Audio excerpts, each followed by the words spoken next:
Go switch. Ready? Go.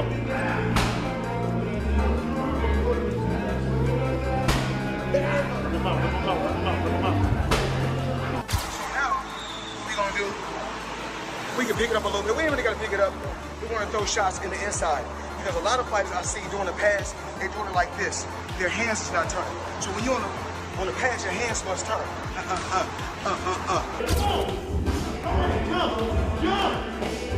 Jump! There you go, jump! Jump! There you go, jump! Carl Fruck blasted Jake Paul for chasing smaller fighters instead of facing natural heavyweights. He called it a marketing move designed for viral moments, not real challenges. Fruck, a veteran who's endured brutal wars, warned that mismatches like this threaten boxing's integrity.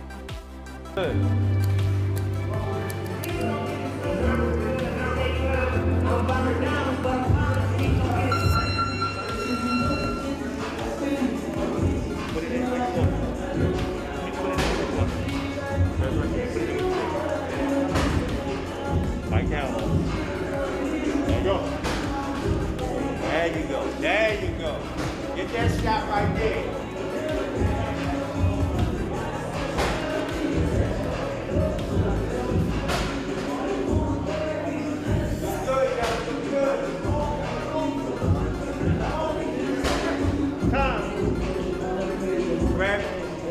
There you go.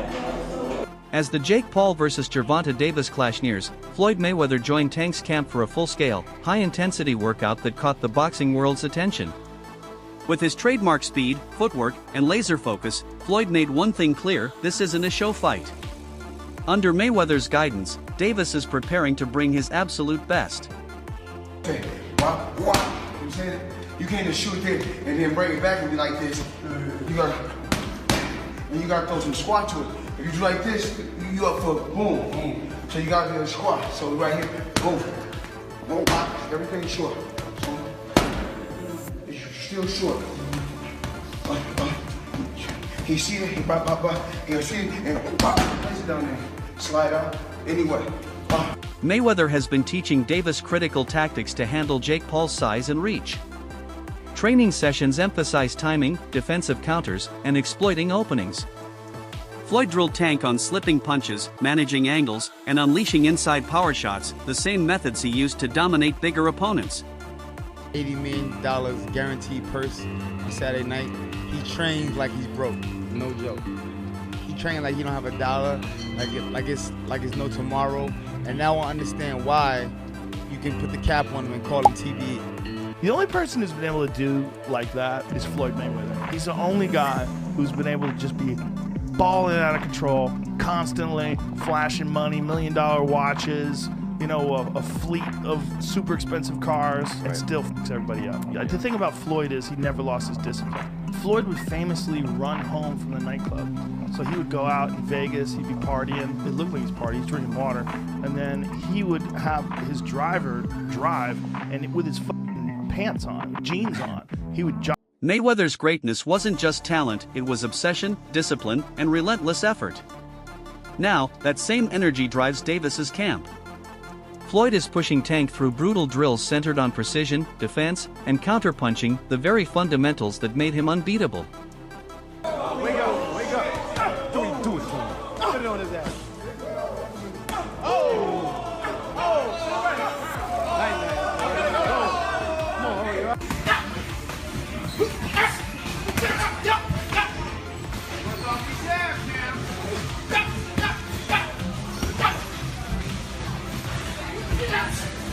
Davis believes in sharpening himself by training with larger, stronger fighters.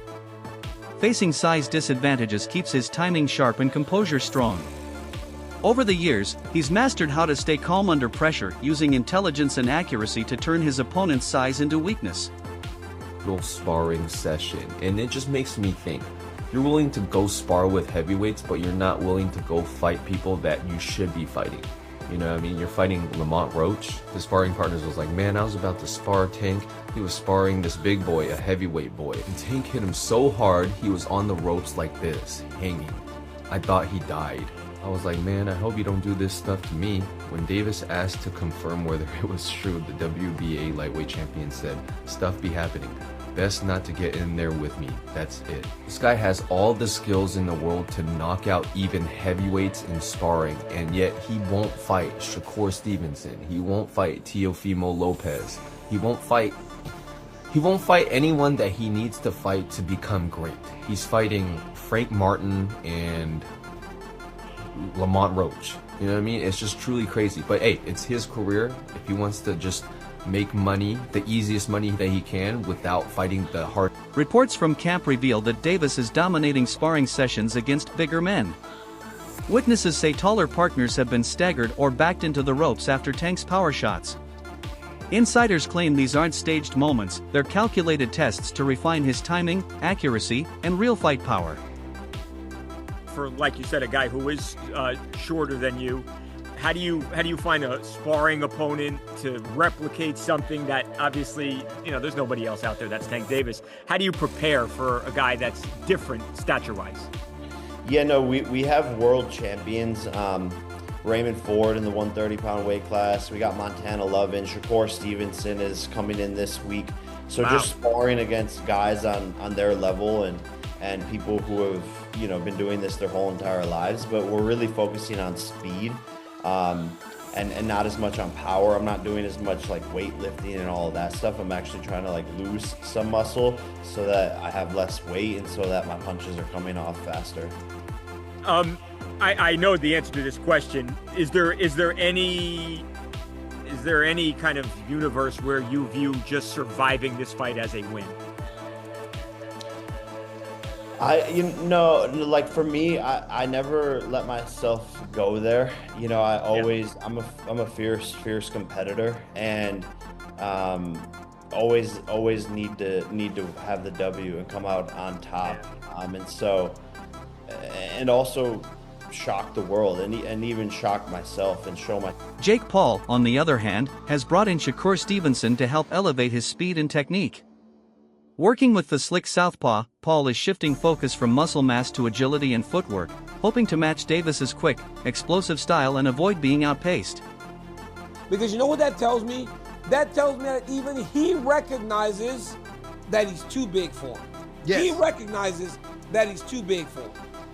I'm wondering how this even came about. It can't be that Gervonta Davis needs money. That can't be the reason why he's been a world champion so recently. How could he be broke? That's what I'm saying. Is he doing this for money? And then why and how is even Jake Paul doing this when no one respects it? I can't think of anybody that respects this. But Jake Paul has been able to carve out and make his own lane in boxing, and I've never seen anything like it, bro.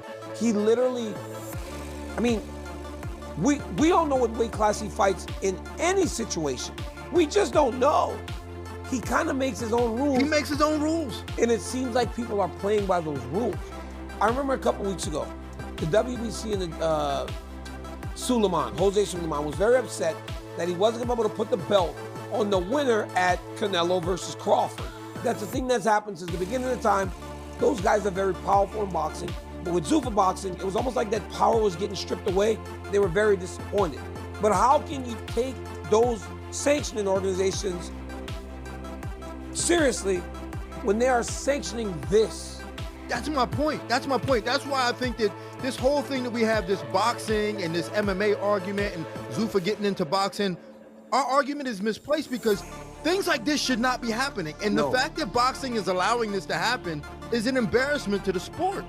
Yeah, I don't understand why.